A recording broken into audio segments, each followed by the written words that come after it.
Қарасай ауданы бойынша қазір 7 ұлы отан соғысының ардагері жеңістің 75 жылдығына аман-есен жетіп отыр.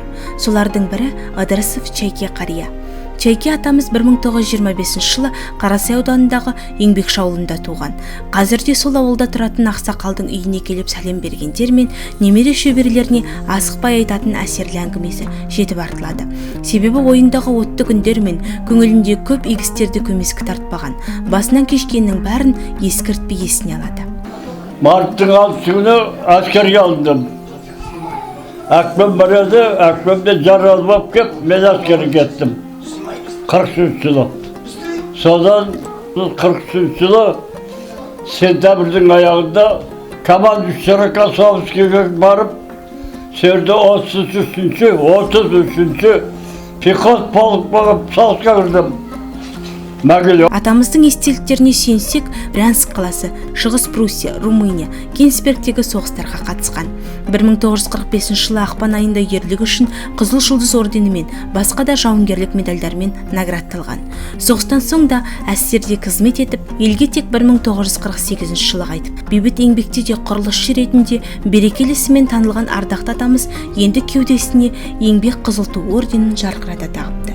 Жаужүрек майдангер еңбек қорлығымен де көпке үлгі. Сол қасиетті балаларының бойына сіңіріп тәрбиелеген. Марқұм кемпірі Күпән әже кемпірек қыз екеуі 3 ұл, 2 қызды тәрбиелеп өсірген. Олардан 12 немере, 20 шөбере сүйді.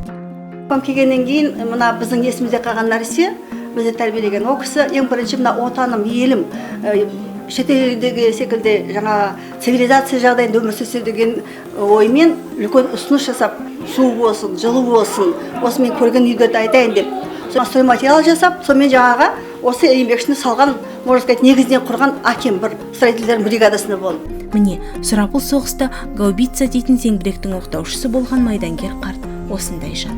Жеңіс күні қарсаңында, яғни 5 мамыр күні 95 жасқа толған ақсақалды аудан әкімінің орынбасары Қанат Айманов арнайы барып құттықтап, сый-сияпатын тапсырды.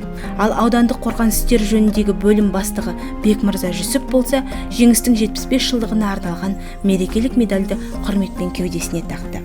Әрқашанда олардың батырлықтары, бізге бейбіт өмір сүруді сыйлаған ерлік істері жастарға үлгі болып қала бермек.